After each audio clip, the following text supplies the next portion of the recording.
portanto, tem aqui a outra questão do falar ou não falar. Se puderem não dizê-lo com dança, perfeito. Mas eu acho que há formas simpáticas de dizer sem impor isso à outra pessoa. Nós não vamos falar acerca dos limites do outro, vamos falar acerca daquilo, dos nossos limites, não dizendo que é um limite rígido, mas daquilo que nos sentimos, o nosso hábito, sentimos confortáveis, e vamos ver na resposta do outro. Se mostrarmos um pouco da nossa fragilidade, da nossa intenção de julgar com formas diferentes, se a outra pessoa reagir de forma positiva, se calhar até vamos descobrir uma interação diferente. E atenção, digo-vos que eu, por exemplo, dançando há 18 anos, eu estou perfeitamente à vontade com um abraço fechado, sem intimidade nenhuma, obviamente com empatia, tem que ter um mínimo de afeto, mas para mim não tem que ter intimidade nenhuma, pode haver muito mais intimidade a 5 metros de distância. Mas para algumas pessoas essa ideia não funciona assim. Ou seja, está tudo muito mais compartimentado. Ter intimidade quer dizer estar colado ao outro. Ou estar colado pelvis com pelvis. Mas isso é um tema que queria falar daqui um bocadinho. Depois, em relação à intimidade, acho que neste caso temos que perceber uma diferença. Há intimidade e intimidade. Quando falamos de dança sensual, ou de uma sensualidade na dança, ou de uma sexualidade na dança, isto faz parte destas experiências. E provavelmente tem muito a ver com uma experiência não europeia, que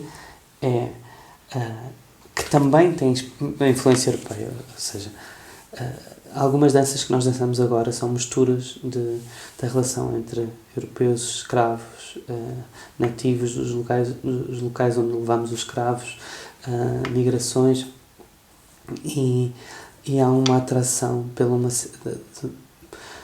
dos europeus, sempre houve, por um quebrar dos nossos limites muito racionais, e essa atração leva-nos a investir nestas danças que são diferentes, que vão contra a nossa expressão. Como nós imaginamos um grupo de alemães a dançar salsa, podem se dedicar imenso, mas na realidade eles estão a experimentar uma expressão que não é do seu cotidiano, e é totalmente diferente ver depois um grupo porto-ricano a dançar salsa e a expressar a sua identidade natural. Todas são válidas, mas essa expressão da intimidade, que é às vezes proibida, é importante nestas danças. Agora, pode ser uma intimidade efetiva, e se estivermos a dançar com alguém que de facto com quem haja intimidade ou com o qual estamos a construir, de repente podemos passar para um outro plano. Mas há também algo que eu acho que é muito importante, que se fala pouco, que é o teatro da intimidade. O que nós estamos a fazer é uma expressão artística também, uma expressão teatral, e que tem muito a ver com a relação entre feminino e masculino.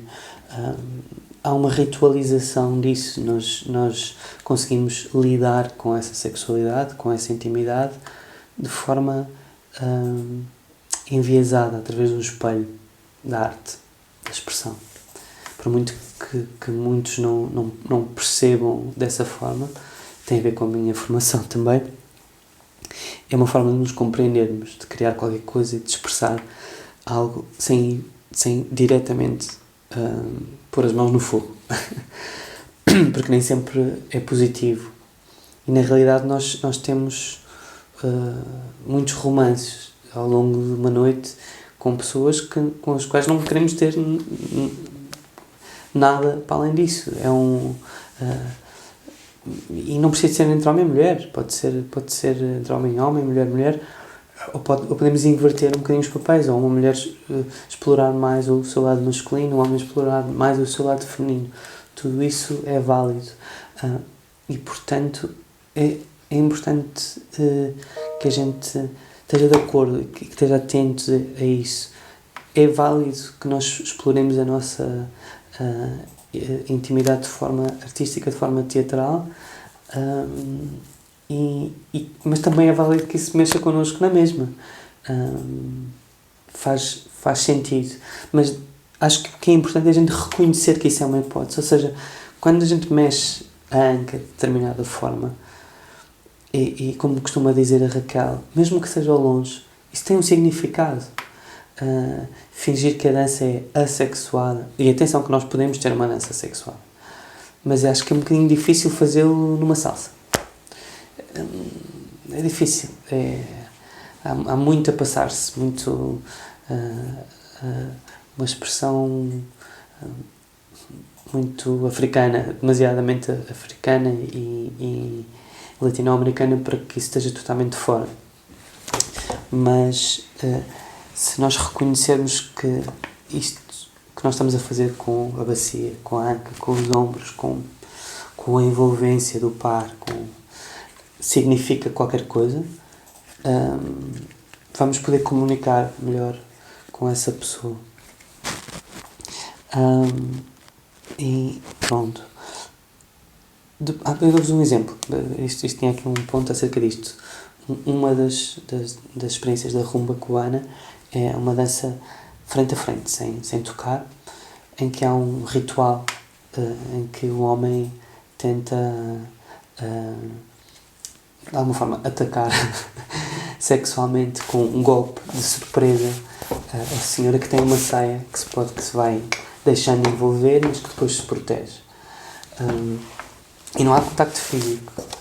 E por muito que seja um teatro desta relação de sexualidade entre homem e mulher, depois o facto de ser uma expressão simbólica faz com que as pessoas possam fazer com alguém da família. Mais uma vez eu falo do Ángel, que muitos de vocês conhecem, bailarino cubano, que dizia que dançava rumba cubana com a avó em Cuba. Agora a expressão era diferente, era mais soft, é diferente daquilo que ele pode fazer com uma rapariga nova, que não seja familiar. Portanto, nós vamos ajustando. Se conseguimos ajustar isso com a nossa família, conseguimos ajustar com proximidades diferentes, com intenções diferentes, e isso é que também é a riqueza da dança. Depois há uma outra questão, que é, eu posso dizer-vos, há um entendimento diferente do que é natural para nós, e para o social, e para o cultural, mas estamos mesmo atentos a isso, estamos mesmo a respeitar esse nosso espaço pessoal, esse nosso conforto, ou estamos a repetir? Eu acho que há muita responsabilidade dos professores, porque podemos repetir um bocadinho aquilo que é a norma. A mim aconteceu-me. A primeira vez que fui dançar salsa, fui ver salsa, fiquei entusiasmadíssimo, e era uma coisa extraterrestre, e vi pessoas a fazer coisas espetaculares, que hoje em dia acharia de extremo mau gosto, mas tinha a ver com aquele contexto. Era um meio fechado, uma grande escola, o Espaço Latino, em Lisboa, que deu origem a tudo, e que trazia referências de fora, e que as interpretava com um sentido crítico ainda que não estava totalmente apurado, que foi ficando apurado ao longo dos anos, e que a cultura da salsa foi sendo construída em Portugal. E, portanto, aqueles limites que para mim eram naturais porque a dança é assim, de repente eu comecei a pensar neles. Portanto, não deixem de pensar. E há coisas que não são dependentes desse contexto cultural. Eu dou-vos o exemplo das várias formas como damos valor a um contacto numa zona do corpo, noutra zona do corpo, o que é que isso quer dizer, que simbologia é que atribuímos. E vocês podem fazer essas perguntas. Eu posso ter a minha visão pessoal e que não tem nada a ver com a minha visão profissional, mas a minha visão profissional permite-me estar mais atento e fazer essas perguntas. Por exemplo, para vocês é íntimo terem contacto bacia com bacia? Tem essa conotação, por exemplo, mais sexual, ou não? Ou essa intimidade, essa proximidade tem a ver com o encontro do tronco, peito com peito, o local onde está o coração. Pode ser que tenha a ver com o encontro de duas mãos, ou a forma como alguém nos abraça, como sentimos nas costas, a qualidade do abraço, se é mais tenso, se é mais suave. vocês poderão ter a vossa própria imagem de como o vosso corpo interage com esses contactos e o outro vai ter outra. E isso vai ser interessante, vai criar assim um desafio, desde que não se passe esse limite. Mas eu dou-vos um exemplo. Para mim, eu que tenho já muitos anos de experiência de dança a par, é muito fácil ter um abraço totalmente fechado, sem que isso represente nenhuma intimidade especial. O que é que vai acontecer? Eu preciso de ter um mínimo de empatia, de afeto. Aliás, essa capacidade de abraçarmos mais pessoas faz com que consigamos reconhecer em mais gente pontos com os quais podemos relacionar-nos. E, portanto, acabamos por estar mais, ter os braços mais abertos para receber os outros. Quase todos os outros que nos queiram receber num abraço, obviamente, e que tenham a confiança para chegar até nós. Muitas vezes, como professor, eu sei que os alunos me dão esse espaço para eu chegar mais próximo, porque sentem essa confiança naquele espaço seguro da aula. E já consigo transpor de uma forma muito natural essa assertividade para a pista de dança sem mostrar que estou a ser muito impositivo. É uma coisa bastante mais natural. Isso acontece-me com a experiência, como acontece com as outras pessoas que vão ganhando experiência e que estão abertas a uma aprendizagem nesse nível. Porque há pessoas que mantêm um esquema rígido durante anos a fio. Bom, então, eu que tenho esta capacidade e que para mim é tranquilo, uma das coisas que me é muito estranha e parece-me que revela muita intimidade é quando danço com uma rapariga que no abraço coloca a mão no pescoço, cá atrás, na nuca. Para mim é ultra íntimo. E se não é uma pessoa com que eu esteja à vontade, é estranho. O que acontece é que o pescoço é algo vital, não é? Mesmo em termos animais. Nós não expomos o pescoço a qualquer pessoa, é-nos sempre desconfortável, e quando expomos é uma grande entrega, revela para mim uma grande intimidade. Imagino que essas raparigas, senhoras, possam fazer isso de forma consciente. A maior parte das vezes acho que não. Acho que é uma repetição de um formato, uma forma de abraçar, abraços assim, abraços assado, mas poucas vezes há a capacidade de fazer perguntarmos a nós próprios porque é que fazemos isto. E eu sei que nós somos animais de hábitos e precisamos de uma estrutura na qual contextualizamos o resto e precisa ter uma certa segurança, não podemos estar a questionar tudo toda a hora. É importante que usemos o nosso instinto, uma certa naturalidade na relação com os outros, mas neste caso faz sentido porque nós estamos a construir relações muitas vezes muito efêmeras, e mesmo que seja alguém que nós conheçamos há muito tempo e que costumamos encontrar na pista de dança, cada abraço, cada dança vive no seu próprio tempo. É um romance de 3 minutos, 4 minutos, estamos totalmente dedicados e temos que saber o que é que queremos dizer com ele. É importante que não sejamos neutros, é importante que coloquemos significado, às vezes fazendo muito menos, mas na realidade se eu faço uma coisa como estas, como colocar a mão no pescoço de alguém e faço com toda a gente, de qualquer forma também lhe estou a tirar algum valor. Isto não tem nada a ver com ser moralista ou púdico, não tem nada a ver com isso, mas de repente isso, se for feito de forma consciente, de certeza que eu vou escolher melhor quando é que faço isso. Bom, para terminar os últimos 2 assuntos, um deles tem a ver com a diferença entre propor ou mandar. Eu e Raquel, no Estúdio 8, somos muito defensores da ideia de propor uma conversa de igual para igual, que tem tarefas diferentes, há alguém que lidera, é alguém que segue inicialmente, depois esses papéis têm uma certa fluidez, mas não acreditamos em mandar. Aceitamos que haja quem tenha interesse nisso, que tenha algum prazer nisso, e quem tenha interesse em ser dominado. E aceito que isso possa acontecer e que se possa ter um acordo adulto e responsável com outra pessoa. Mas não é o comum numa pista de dança. E, portanto, acho muito importante que nessa proximidade que se tenha cuidado para não manusear a outra pessoa, manipular.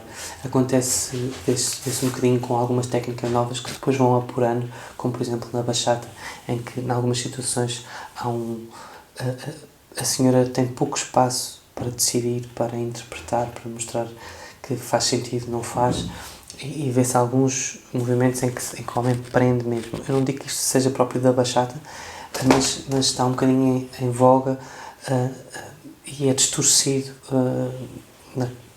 na cadeia de informação, e quem o faz muitas vezes não são pessoas agressivas, fazem porque, mais uma vez, por repetição, mas isto, agarrar, não dar espaço para que a pessoa mostre que não está confortável, não parece ser muito positivo. E, portanto, isso também é um abuso, até muito mais do que grande proximidade, ou que tocar em zonas proibidas. Até podemos agarrar num dedo, num polegar, desde que a gente esteja a dizer eu estou a dominar-te, estou a invadir o teu espaço e agora eu é que decido. Isso pode ser uma forma de que tudo o resto seja um abuso de proximidade, ok? Porque o sentido fica logo todo distorcido. Pronto. Ainda em relação a isto, quando eu falo de bachata, atenção, falo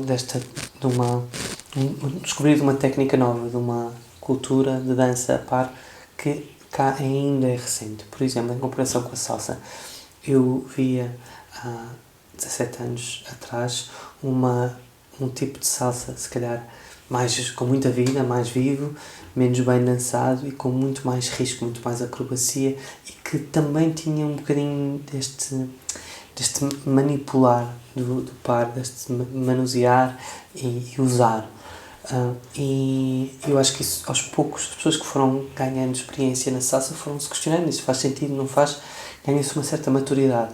Na altura era só uma cópia, um entusiasmo com a forma, e de repente percebemos que temos uma pessoa à frente. Eu não preciso de usar todas as palavras do dicionário para conversar, eu tenho o meu próprio estilo, posso ter um vocabulário variado, mas interessa-me ter a minha identidade na comunicação.